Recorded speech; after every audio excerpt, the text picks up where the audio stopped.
From a quirky song about a kitty to a character's secret smoking habit, these are all the Big Bang Theory references you probably missed in Young Sheldon. While watching Mary Cooper deal with the antics of her precocious 9-year-old son, first-time viewers of Young Sheldon might wonder how the show's creators managed to cast someone who both looks and acts like Laurie Metcalf on The Big Bang Theory. Love the boy to death, but he has been difficult since he fell out of me at the Kmart. As it turns out, the creators didn't have to look far.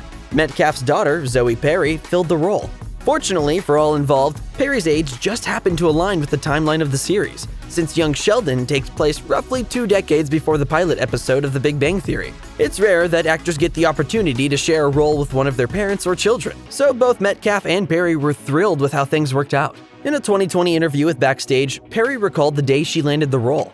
"I had already planned to have lunch with her and a friend the afternoon I found out. I found out right before meeting with them, and then I got to tell them. We were loud and boisterous in the restaurant for a second, and then we calmed down."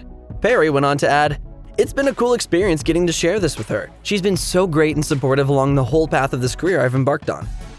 In the Big Bang Theory canon, a man named Arthur Jeffries was the host of a children's science show called Professor Proton. Professor Proton inspired Sheldon to pursue a career in science at a young age. But in the ensuing years, Jeffrey became downtrodden, with his wife leaving him for the puppeteer on his show. Ultimately, Jeffries became a reluctant party entertainer. Introduced in a Season 6 episode of The Big Bang Theory, Jeffries was played by legendary comedian Bob Newhart. The role earned the comedy veteran an Emmy for Outstanding Guest Actor in a Comedy Series, and with repeated appearances, Newhart became a fan favorite. Although he is now in his 90s, Newhart is still making people smile on television. He appeared in a Blink and You'll Miss It cameo in the pilot episode of Young Sheldon via the Professor Proton show. Newhart's character would also go on to make 2 more cameo appearances in the first 2 seasons of the show. Professor Proton wears a bow tie!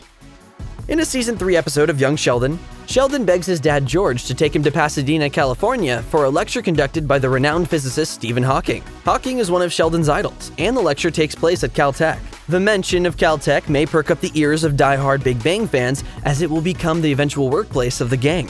The ending of the episode makes a particularly poignant reference to the original show. As Sheldon and George walk through the hallway of the Institute, they end their visit at the cafeteria, where Sheldon says with surety, I can see myself going here one day. Surely enough, Sheldon will go on to graduate from Caltech and work there as a theoretical physicist. The cafeteria is where the gang would often catch up during lunch, sharing many memorable Big Bang moments. Though not always as intellectually stimulating as the young Sheldon may have hoped, it nonetheless represents a very special place in the life of Sheldon Cooper. Kaley Cuoco made a voice cameo appearance in a Season 3 episode of Young Sheldon that might be tricky to spot. After all, Cuoco isn't voicing her Big Bang character Penny, and her name doesn't appear in the end credits.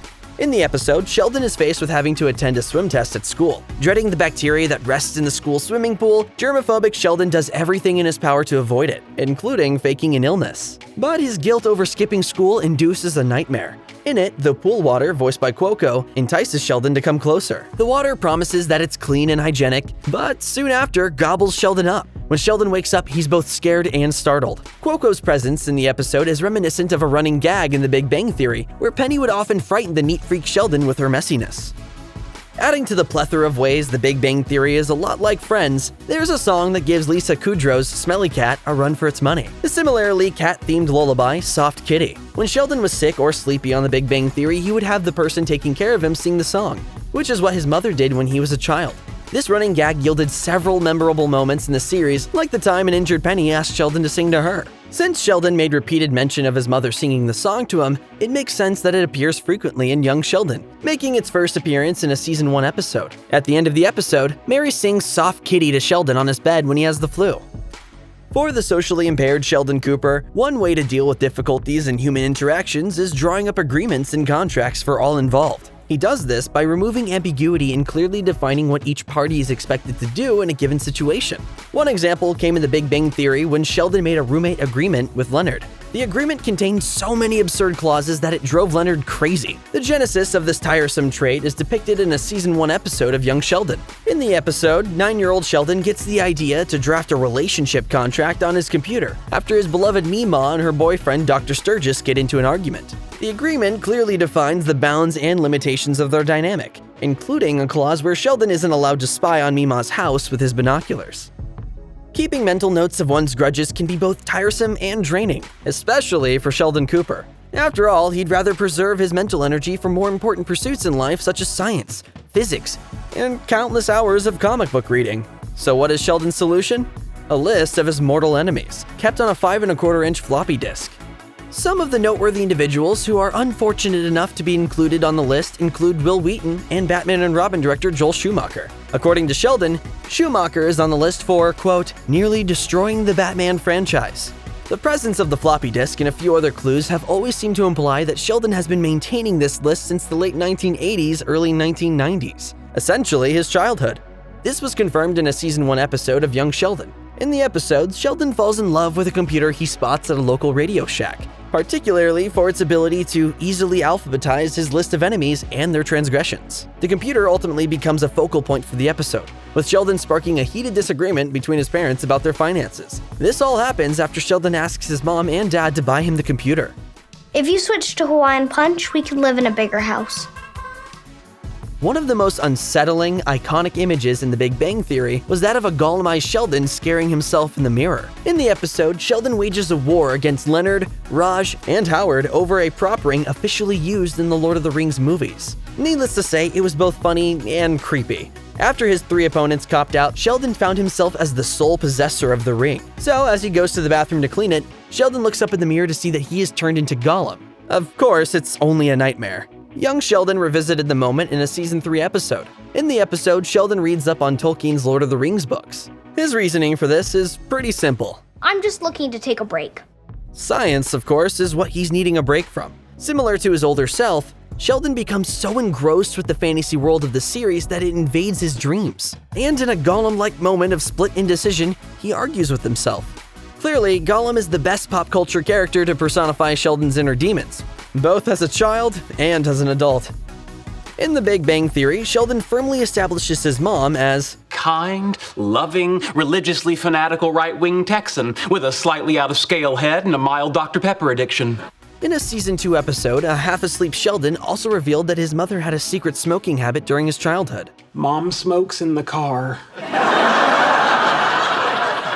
Jesus is okay with it, but we can't tell Dad.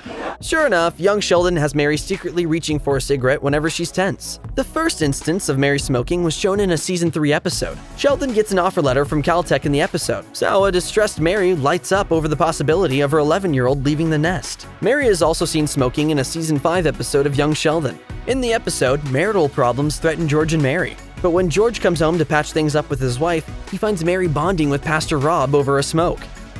Sheldon's strict adherence to a bathroom schedule and its inclusion in his roommate agreement with Leonard reliably caused irritation throughout The Big Bang Theory. The printed timetable hung on the refrigerator in Sheldon and Leonard's apartment became a bone of contention between Sheldon and Leonard's then-girlfriend Priya. While acting as Leonard's lawyer in a Season 4 episode, Priya successfully nullifies several clauses in the roommate agreement, including the bathroom schedule. But it appears that Leonard wasn't the only one to bear the brunt of Sheldon's timetable. In a Season 1 episode of Young Sheldon, Mary details Sheldon's bathroom schedule to George just before he takes his 9-year-old son on a trip to Cape Canaveral. The schedule also received a shout-out in a Season 3 episode of the show. In that episode, George is once again taking his son on a cross-country trip and shudders at the thought of having to deal with the boy's bathroom schedule in a different time zone. The infamous timetable then appeared in the flesh in a Season 5 episode.